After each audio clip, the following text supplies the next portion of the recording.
Halo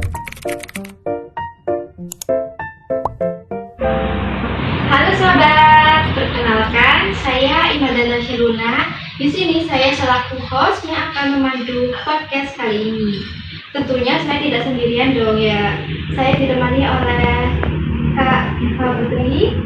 Hai Kak Diva, bagaimana kabarnya? Halo Kak Luna, alhamdulillah baik. Gimana kabarnya Kak Luna? Alhamdulillah saya baik. Nah, pada kesempatan kali ini kami akan membahas tentang penyakit yang disebabkan oleh CVPD pada buah jeruk. Mungkin banyak sekali ya, begitu petani-petani yang belum paham mengenai virus ini. Apalagi budidaya jeruknya banyak sekali ya. Nah, untuk mengetahui itu, kita harus mengenal apa sih itu virus CVPD ini. Ya, jadi penyakit CVPD merupakan singkatan dari Citrus Fruit Fly Degeneration, merupakan salah satu penyakit utama pada tanaman jeruk di Indonesia. Jadi pada beberapa kasus CVPD dapat menyebabkan penurunan dari 60 sampai 95% nih. Wah, itu angka yang nggak sedikit ya pasti. Ya, dan CVPD juga dikenal dengan salah satu nama yaitu Citrus grani. Sebagai penyakit utama, CVPD menyerang hampir semua kultivar jeruk, dapat menyebabkan produksi berkurang hingga memperpendek masa hidup tanaman. Wah, banyak sekali ya. Makin disebabkan jika tanaman jeruk itu terkena virus CVPD ini. Jadi itu tadi yang dijelaskan Kak Diva mengenai virus CVPD. Kan kita sudah ketahui ini ya, penyakit pada tumbuhan jeruk itu disebabkan oleh virus CVPD. Nah, kira-kira penyakit CVPD ini disebabkan oleh apa ya Kak? Jadi penyakit CVPD ini disebabkan oleh bakteri Berflagella Candidatus liberi spp. Bakteri tersebut menyerang pada jaringan phloem sehingga menyebabkan tanaman tersebut mengalami degenerasi dan penghambatan nutrisi. Dan untuk kalian yang bertanya-tanya kenapa sih CVPD ini menyerang di tanaman jeruk, karena tanaman jeruk merupakan inang yang baik untuk berkembang biaknya CVPD. Gejala penyakit ini dapat muncul secara tiba-tiba sehingga sedikit sulit untuk mendeteksinya, seperti itu ya Kak. Dan selain itu, selain menyerang jeruk, penyakit ini juga dapat menyerang tanaman dari anggota Rutaceae. Baik, jadi itu ya teman-teman penyebab dari penyakit CVPD ini. Selanjutnya kita akan mengetahui gejala-gejala klinis yang akan disebabkan oleh virus CVPD ini terhadap tanaman jeruk. Oke, setelah mengetahui tentang virus CVPD ini, tentunya kita harus mengetahui gejala-gejala klinis yang menyebabkan tanaman jeruk terinfeksi virus CVPD ini kan. Kira-kira apa sih Kak Diva yang menjadi gejala dari tanaman jeruknya? Jadi untuk gejala CVPD pada tanaman jeruk diantaranya sebagian atau seluruh tajuk daun jeruk berwarna kuning. Daun jeruk lebih kaku dan tebal, serta tulang daun menonjol berwarna hijau. Tanaman kerdil, daun gugur, ukuran buah jeruk kecil, tidak simetris, buah terasa agak pahit dan masam. Namun ada nih gejala khasnya CVPD. Gejala khasnya berupa bercak-bercak kekuningan yang tidak teratur atau berupa klorosis pada daun. Jadi begitu Kak. Nah, dari gejala tersebut dapat disimpulkan bahwa tanaman jeruk tersebut terkena virus CVPD. Sudah mengenal tentang virus CVPD dan juga gejala klinisnya. Lalu apa saja sih Kak cara untuk mengendalikan atau menanggulangi virus ini agar tidak terus berkelanjutan?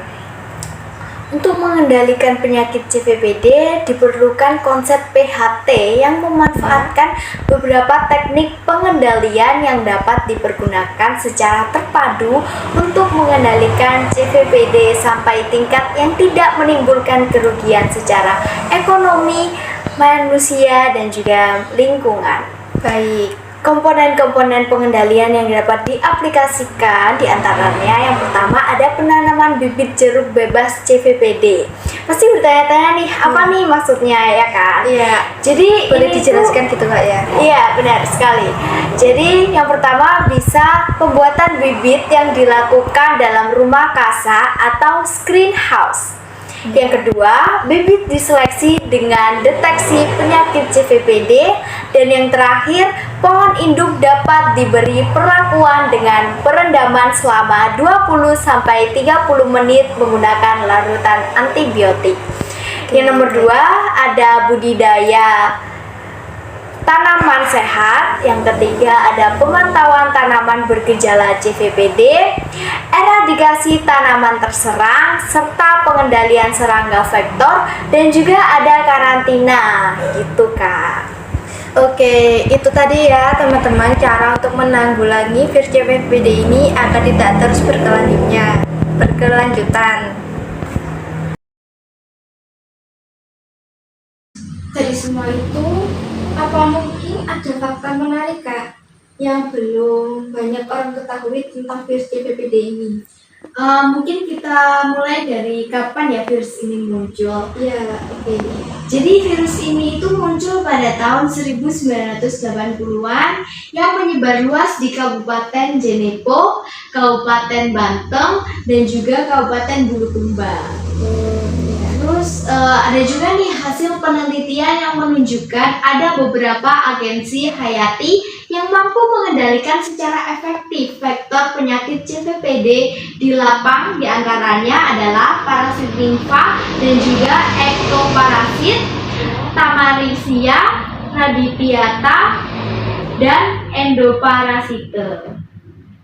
Baik, jika tanaman jeruk para petani sudah terlanjur terkena virus CVPD ini, kira-kira apa sih Kak rekomendasi obat misalnya untuk mengobati tanaman jeruk mereka? Ya, jadi untuk obat yang akan dipakai atau digunakan para petani jika jeruk mereka terkena CVPD nih, biasanya mereka menggunakan obat Oppatek dan juga pestisida. Jadi Baik-baik. Jadi untuk para petani bisa menggunakan rekomendasi obat dari Kak Diva itu tadi ya.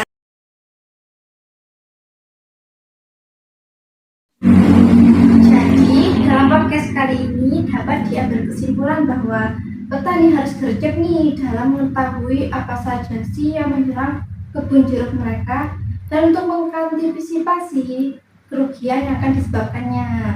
Selain itu, saya juga berterima kasih kepada Kak Diva sebagai narasumber pada podcast kali ini. sama Kak Luna. Ya, terima kasih atas kerjasamanya ya Kak. Iya. Podcast kali ini berjalan dengan baik. Alhamdulillah. Alhamdulillah.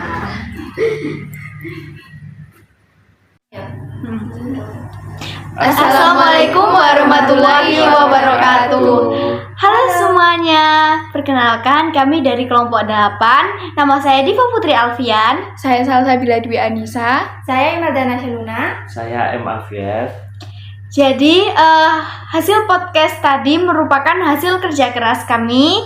Dan harapan kami untuk podcast ini yaitu harapan saya agar podcast ini bisa berguna bagi semua orang. Harapan saya semoga podcast ini memuaskan. Dan semoga podcast ini bisa menjadi ladang pengalaman buat kedepannya. Ya, saya cuma mengharapkan nilai yang bagus untuk keberlangsungan masing-masing. Amin. Amin. Sekian, terima kasih. Semoga kalian enjoy menonton podcast kami. Wassalamualaikum warahmatullahi wabarakatuh. Dadah semuanya.